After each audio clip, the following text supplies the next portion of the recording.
ఓయూలో జరిగిన విద్యార్థుల నిరసన కార్యక్రమానికి కవరేజ్కు వెళ్లిన జర్నలిస్టుపై సిఐ రాజేందర్ విచక్షణారహితంగా దాడి చేశాడు.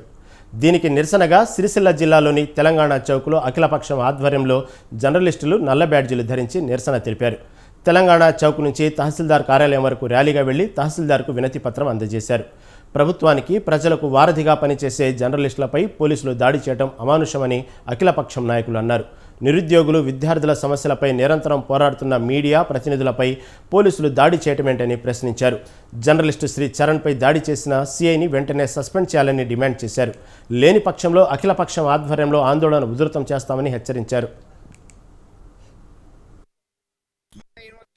మరి నిరుద్యోగులంతా కలిసి డిఎస్సిని ఒక 3 నెలలు వాయిదా వేయాలని చెప్పి శాంతియుత నిరసన కార్యక్రమాన్ని చేస్తున్న సందర్భంలో మరి ఆ యొక్క న్యూస్ ని కవర్ చేయడానికి వెళ్తున్నటువంటి జర్నలిస్ట్ అయినటువంటి సి చరణ్ పై అక్కడ డ్యూటీ ఉన్నటువంటి సిఐ రాజేందర్ విచక్షణ రహితంగా జర్నలిస్ట్ పై దాడి చేసి మీకు ఏం పని లేదా అని చెప్పి ఆ యొక్క జర్నలిస్టును చావబాది మరి ఒక ఎలాంటి అంటే శాంతియుతంగా నిరసన చేస్తున్న విద్యార్థులను రెచ్చగొట్టే విధంగా ఆ యొక్క చర్యలకు పాల్పడడం జరిగింది. మరి నిజంగా సిగ్గుచేటు. మరి సమాజంలో 4వ ఎస్టేట్ అయినటువంటి జర్నలిస్టులు ఇటు ప్రతిపక్ష పాత్ర పోషిస్తూ ఉంటారు. మరి ఇటు ప్రజలకు అటు ప్రభుత్వానికి వారధిగా ఉన్నటువంటి జర్నలిస్టులపై దాడి చేయడం నిజంగా హేయమైన చర్య.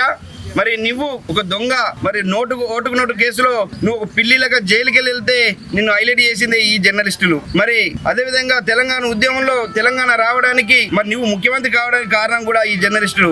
అలాంటి జర్నలిస్టులను మరి నువ్వు దాడి చేయించడం ఈ ప్రభుత్వం నిజంగా సిగ్గుచేటు. ప్రభుత్వాల యొక్క తప్పప్పులను, మంచి చెడులను మరి సమాజానికి చూపించేటువంటి మరి పెద్ద బాధ్యత తీసుకున్నది మీడియా. మరి నిన్నటి రోజున తెలంగాణ డిఎస్సిపై మరి నిరుద్యోగులు మరి శాంతియుతంగా నిరసన వ్యక్తం చేస్తూ ఉంటే మరి అక్కడికి వెళ్ళినటువంటి పోలీసులు మరి రిపోర్టర్ అయినటువంటి శ్రీచరణ్పై మరి ఆకస్మికంగా మరి దాడి చేయడం చాలా బాధాకరమైన విషయం.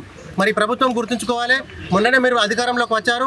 మీరు అధికారంలో రావడానికి మరి ప్రతిపక్షంలో ఉన్నటువంటి మరి మీ యొక్క పోరాటాన్ని మరి వెలుగులోకి తీసుకొచ్చి మరి ప్రజలకు చూపించినటువంటి మరి మీడియాని మరి ఏదైతే నిరుద్యోగులు ఉన్నారో వారి యొక్క సమస్యలు తీరుతాయని చెప్పి మరి మీకు పట్టడం కట్టింది. మీకు పట్టం కట్టిన ఈ 8 నెలల లోపలనే మరి మీరు ఇంత పెద్ద అగత్యాలకు దారి తీయడం అనేది చాలా బాధాకరమైన విషయం. తెలంగాణ సమాజం ఎప్పుడు కూడా పోరాటాలకు సిద్ధంగా ఉంటుంది.